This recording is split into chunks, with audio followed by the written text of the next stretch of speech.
قبض کے مسلسل رہنے سے معدہ اور آنتڑیوں میں خرابی پیدا ہوتی ہے اور اس کے باعث بے شمار امراض جنم لیتے ہیں۔ اس لیے صحت مند رہنے کے لیے قبض سے چھٹکارا پانا بے حد ضروری ہے۔ اس مرض میں مردوں کے مقابلے میں خواتین زیادہ متاثر ہوتی ہیں۔ قبض کی وجہ دراصل غذا میں فائبر کی کمی، جسمانی سرگرمیوں کو کم کرنا، پانی کم پینا، ادویات کے منفی اثرات یا مختلف قسم کے بازاری کھانے ہیں۔ اپنی ڈائٹ کو بدلیں، جتنا ہو سکے منرلز اور وٹامن سے بھرپور غذا کا استعمال کریں۔ پھل اور تازہ سبزیوں کی اپنی خوراک میں لازمی شامل کریں۔ بازاری بند ڈبوں والی غذاؤں سے پرہیز کرنے کی ہر ممکن کوشش کریں۔ بعض اوقات چائے کا حد سے زیادہ استعمال بھی قبض کا موجب بنتا ہے۔ وقت پر کھانا کھائیں۔ دائمی قبض سے مروڑ اور پیچش کی بیماری بھی شدت پکڑ جاتی ہے۔ آج کل ہر 10واں آدمی اس مرض میں مبتلا ہے۔ اگر اس کا بروقت علاج نہ کروایا جائے تو کئی بیماریاں اس کے باعث پیدا ہو سکتی ہیں۔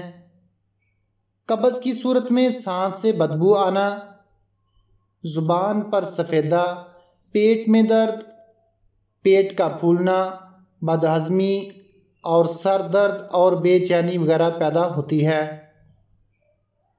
دائمی قبض سے نجات کے لیے یہ نسخہ بہت کارآمد ہے۔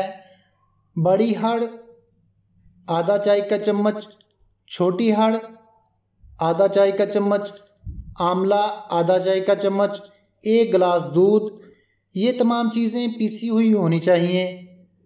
ترکیب و طریقہ استعمال: تینوں اجزاء کا باریک صفوف بنا لیں۔ گرم دودھ میں یہ صفوف اچھی طرح مکس کر لیں اور روزانہ دن میں 2 بار پی لیں۔ یہ عمل مسلسل 14 دن تک جاری رکھیں۔ اس کے استعمال سے دائمی قبض سے مکمل نجات مل جائے گی اور اس کے باعث پیٹ کی بیماریاں بھی ختم ہو جائیں گی۔ خواتین کو اکثر حمل کے دوران بھی اس مسئلے کا سامنا کرنا پڑتا ہے۔ اس کا بہترین حل ہے کہ اس بیماری کو ہونے ہی نہ دیا جائے۔ دائمی قبض خواتین کو اس لیے زیادہ ہوتی ہے کہ جسم پر فالتو بڑھی ہوئی چربی، دوران حمل خون کی کمی، بے جا ادویات کا استعمال کرتی ہیں۔ صبح کی سیر کو اپنا معمول بنا لیں۔ ناظرین، امید کرتا ہوں آپ کو میرا یہ نسخہ اچھا لگا ہوگا۔ میں نے یہ نسخہ کافی مریضوں کو لکھ کر دیا ہے۔ انہوں نے اس کا استعمال کیا اور اللہ نے شفا دی۔ ناظرین، آپ بھی یہ نسخہ تیار کریں اور قبض سے ہمیشہ ہمیشہ چھٹکارا پائیں۔ ناظرین، اگر آپ کو میری یہ ویڈیو اچھی لگی تو پلیز مجھے کمنٹس میں ضرور بتائیے گا اور میری ویڈیو کو لائک اور شیئر ضرور کر دیں تاکہ دوسروں کا بھی فائدہ ہو سکے۔